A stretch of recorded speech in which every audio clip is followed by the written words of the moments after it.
Hello guys, I am Arvind. I am welcome to you in your channel Online Superior Class.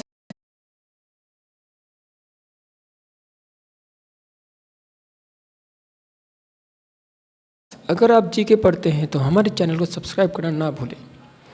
तो सबसे पहला question आपके पास आता है, सबसे पुराना वाद्य यंत्र कौन सा है? सितार, संतूर, वीणा या इनमें से कोई नहीं। तो इसका आंसर क्या होना चाहिए? वीणा। और वीणा से आपको एक और चीज़ याद रखनी है कि समुद्रगुप्त को वीणा बजाते हुए उनके द्वारा चलाए गए सिक्कों में दर्शाया गया है। क्या याद रखना है? समुद्रगुप्त को वीणा बजाते हुए उनके द्वारा चलाए गए सिक्कों में दर्शाया गया है। ठीक है। और भारत का नेपोलियन किसे कहते थे? वो भी किसे कहते थे हम? समुद्रगुप्त को। तो अगला क्वेश्चन देखते हैं हमारे पास क्या है। अगला क्वेश्चन है, यात्रियों का राजकुमार किसे कहते हैं? ऑप्शन आपके पास मैगस्थनीज, फैजान, हिंसांग या इनमें से कोई नहीं। तो इसका सही आंसर है हिंसांग। हिंसांग को ही क्या कहते थे? यात्रियों का राजकुमार कहा जाता था। और हर्षवर्धन के शासनकाल में ये भारत आए थे। अगला क्वेश्चन देखते हैं हमारे पास क्या है। अगला क्वेश्चन कहा गया, कल्पसूत्र की रचना किसने की? स्थूलबाहु, भद्रबाहु, अश्वघोष या इनमें से कोई नहीं। तो इसका सही आंसर होना चाहिए भद्रबाहु। और भद्रबाहु किसके? कल्पसूत्र के लेखक हैं। और भद्रबाहु को ही क्या कहा जाता है? दिगंबर धर्म के प्रवर्तक किन्हें कहते हैं? भद्रबाहु को ही कहते हैं। अगला क्वेश्चन देखेंगे क्या है हमारे पास। अगला क्वेश्चन, अभिलेखों का अध्ययन क्या कहलाता है? एपिटैफी, स्टेनोग्राफी, एस्ट्रोलॉजी या इनमें से कोई नहीं। तो इसका सही आंसर जाएगा एपिटैफी। अगला क्वेश्चन देखते हैं हमारे पास क्या है। हिस्टोरिका पुस्तक के लेखक कौन है? अरस्तु, हेरोडोट्स, एंटोनी मार्कोनी या इनमें से कोई नहीं। तो इसका सही आंसर क्या होना चाहिए? हेरोडोट्स। हेरोडोट्स ने हिस्टोरिका नामक पुस्तक लिखी। यह विश्व के इतिहास की पहली पुस्तक है हिस्टोरिका। ठीक है। नेक्स्ट क्वेश्चन देखते हैं क्या हमारे पास। नेक्स्ट क्वेश्चन आता है आपके पास, नवपाषाण काल का समय कब से कब तक है? 4000 BC से 2500 BC, 2500 BC से 1750 BC, 500 BC से 1000 BC या इनमें से कोई नहीं। तो इसका सही आंसर जाएगा आपका 4000 BC से 2500 BC तक। नवपाषाण काल का समय 4000 ईसा पूर्व से 2500 ईसा पूर्व तक। अगला क्वेश्चन देखेंगे क्या हमारे पास। अगला क्वेश्चन आता है आपके पास, पैलेंटोलॉजी किसे कहते हैं? या पैलेंटोलॉजी के जनक किसे कहते हैं? अब पैलेंटोलॉजी के जनक किसे कहते हैं? ऑप्शन है आपके पास अरस्तु, हिप्पोक्रेटस, लियोनार्डो दा विंची या इनमें से कोई नहीं। तो इसका सही आंसर जाता है लियोनार्डो दा विंची। ठीक है। अगला क्वेश्चन चेक करेंगे अब हम क्या है अगला क्वेश्चन। नेक्स्ट क्वेश्चन है आपके पास, एडी। एडी का पूर्ण रूप क्या है? आफ्टर डिक्लाइन, एनो डोमिनी या एबेकस डिफेंस या इनमें से कोई नहीं। तो इसका सही आंसर है एनो डोमिनी। ईसा पूर्व का मीनिंग होता है बीसी। बीसी मतलब बिफोर क्राइस्ट। और एडी मतलब एनो डोमिनी, ईसवी। ठीक है। नेक्स्ट क्वेश्चन देखेंगे क्या हमारे पास। नेक्स्ट क्वेश्चन है आपके पास, स्टडी ऑफ स्टोन्स क्या कहलाता है? पत्थरों का अध्ययन क्या कहलाता है? ऑप्शन है आपके पास एस्ट्रोलॉजी, पेट्रोलॉजी, पत्थरोलॉजी या इनमें से कोई नहीं। तो इसका सही आंसर जाएगा आपके पास पेट्रोलॉजी के साथ। तो स्टडी ऑफ स्टोन्स क्या कहलाएगा? पेट्रोलॉजी। नेक्स्ट क्वेश्चन देखते हैं हम क्या है हमारे पास, आखेट युग के नाम से किस युग को जाना जाता है? तो आखेट युग के नाम से किसे जाना जाता है? ऑप्शन आपके पास पुरापाषाण काल, मध्य पाषाण काल, नवपाषाण काल या इनमें से कोई नहीं। तो इसका सही आंसर है आपके पास पुरापाषाण काल। इसे आखेट युग इसलिए कहते थे क्योंकि इस समय पुरापाषाण काल के सभी मानव केवल और केवल शिकार पर डिपेंडेंट होते थे। और शिकारियों को क्या कहते हैं? आखेट। ठीक है। तो इसलिए इसे आखेट युग कहा जाता था। नेक्स्ट क्वेश्चन देखते हैं हमारे पास क्या है, माइक्रोलिथिक पीरियड के नाम से किस काल को जाना जाता है? ऑप्शन आपके पास पुरापाषाण काल, मध्य पाषाण काल, नवपाषाण काल या इनमें से कोई नहीं। तो इसका सही आंसर है मध्य पाषाण काल। मध्य पाषाण काल में मानव ने पत्थरों के छोटे छोटे हथियार बनाने शुरू कर दिए थे, इसलिए इसे क्या कहते हैं? माइक्रोलिथिक पीरियड कहते हैं। ठीक है। नेक्स्ट क्वेश्चन देखेंगे हमारे पास क्या है। नेक्स्ट क्वेश्चन है, भारतीय पुरातत्व के जनक कौन है? Alexander Fleming, Alexander Cunningham, James Marshall या इनमें से कोई नहीं। तो इसका सही आंसर जाएगा अलेक्जेंडर कनिंघम। भारत में पुरातत्व के जनक किन्हें कहते हैं? अलेक्जेंडर कनिंघम को कहा जाता है। ठीक है, नेक्स्ट क्वेश्चन देखते हैं हमारे पास क्या है। नेक्स्ट क्वेश्चन में पूछा गया सिंधु घाटी सभ्यता का समय कब से कब तक है। सिंधु घाटी का समय कब से कब तक है। ऑप्शन है आपके पास 4000 ईसा पूर्व से 2500 ईसा पूर्व, 2500 ईसा पूर्व से 1750 ईसा पूर्व, 1750 ईसा पूर्व से 1000 ईसा पूर्व, या इनमें से कोई नहीं। तो इसका सही आंसर क्या होना चाहिए। इसका सही आंसर है आपका 2500 ईसा पूर्व से 1750 ईसा पूर्व, सिंधु घाटी सभ्यता का समय। अगला क्वेश्चन देखिए क्या हमारे पास। नेक्स्ट क्वेश्चन है सिंधु घाटी सभ्यता के लोगों का प्रमुख खेल कौन सा था।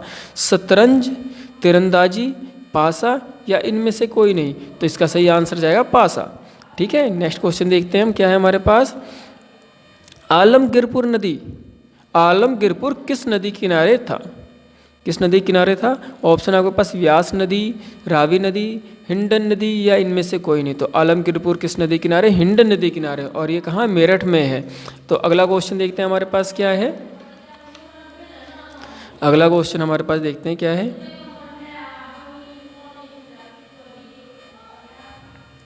सिंधु घाटी सभ्यता का वह स्थान जहाँ दुर्ग के निशान नहीं मिले हैं। तो ऑप्शन आपके पास चनहूदड़ो, बनवाली, हड़प्पा, या इनमें से कोई नहीं। तो आंसर का सही क्या होगा, चनहूदड़ो। और आपको ध्यान क्या रखना है, जो सिंधु घाटी सभ्यता थी इसके शहर 3 भागों में होते थे। पूर्वी भाग, पश्चिमी भाग और एक बीच में। तो ये बीच वाला भाग जो होता था यहाँ दुर्ग होता था, यहाँ किला होता था। और जो पहला भाग होता था, जो पूर्वी भाग होता था, यहाँ पे सिर्फ और सिर्फ आम जनता रहती थी जो गरीब होती थी। ठीक है, यहाँ पर आम जनता रहती थी। और जो पश्चिमी भाग होता था यहाँ पर अमीर लोग रहा करते थे। ठीक है, अगला क्वेश्चन देखते हैं हमारे पास क्या है। अगला क्वेश्चन है आपके पास, हड़प्पा सभ्यता के लोग किस धातु से परिचित नहीं थे। तो ऑप्शन आपके पास सोना, लोहा, चांदी, इनमें से कोई नहीं। तो इसका सही आंसर क्या है, लोहा। हड़प्पा सभ्यता के लोग लोहे से परिचित नहीं थे। ठीक है, अगला क्वेश्चन देखते हैं हमारे पास क्या है। अगला क्वेश्चन है चनहूदड़ो की खोज किसने की। चनहूदड़ो की खोज किसने की। तो देखते हैं कौन है। आर.एस. बिष्ट है ऑप्शन में आपके पास, एम.जी. मजूमदार है, ए. वत्स है, और इनमें से कोई नहीं। तो इसका सही आंसर है आपके पास एम.जी. मजूमदार। ठीक है, एम.जी. मजूमदार ने किसकी, चनहूदड़ो की खोज की है। नेक्स्ट क्वेश्चन देखते हैं हमारे पास क्या है। नेक्स्ट क्वेश्चन है कांसे की नृत्य करती हुई मूर्ति कहाँ से प्राप्त हुई है। तो कांसे की नृत्य करती हुई मूर्ति कहाँ से प्राप्त हुई है। ऑप्शन है बनवाली, मोहनजोदड़ो, चनहूदड़ो, इनमें से कोई नहीं। तो इसका सही आंसर क्या होगा, मोहनजोदड़ो। ठीक है, मोहनजोदड़ो की खोज किसने की थी, आपको पता होगा किसने की थी, दयाराम साहनी ने, दयाराम साहनी ने की थी। और आप मुझे कमेंट में बताएंगे कि मोहनजोदड़ो किस नदी किनारे है, किस नदी किनारे से खोजा गया था, रावी नदी या सिंधु नदी। ठीक है, नेक्स्ट क्वेश्चन देखते हैं हमारे पास क्या है। नेक्स्ट क्वेश्चन है सिंधु घाटी सभ्यता के किस स्थान से हल्की आकृति के निशान मिले हैं। ऑप्शन है आपके पास बनवाली, मोहनजोदड़ो, चनहूदड़ो, या इनमें से कोई नहीं। तो इसका सही आंसर क्या है, बनवाली। बनवाली से मिले हैं क्या, हल्की आकृति के निशान मिले हैं। और बनवाली है कहाँ, ये है आपका हरियाणा में। ठीक है, हरियाणा में है। और इसकी खोज बनवाली जो है, इस स्थानीय खोज किसने की थी, इसकी खोज की थी आर.एस. बिष्ट ने की थी। इसकी खोज आर.एस. बिष्ट ने की थी खोज इसकी। ये चीज़ें भी याद रखनी है। तो अगला क्वेश्चन देखते हैं। अगला क्वेश्चन है सिंधु घाटी सभ्यता के किस स्थान पर तांबे की कुल्हाड़ी के साक्ष्य मिले हैं। ऑप्शन आपके पास सुटका गैंडोर, मोहनजोदड़ो, चनहूदड़ो, या इनमें से कोई नहीं। तो इसका सही आंसर जाएगा आपके पास सुटका गैंडोर। ठीक है, सुटका गैंडोर से तांबे के कुल्हाड़ी के साक्ष्य मिले हैं। अगला क्वेश्चन देखते हैं हमारे पास क्या है। अगला क्वेश्चन है आपके पास उत्तर वैदिक काल का समय कब से कब तक है।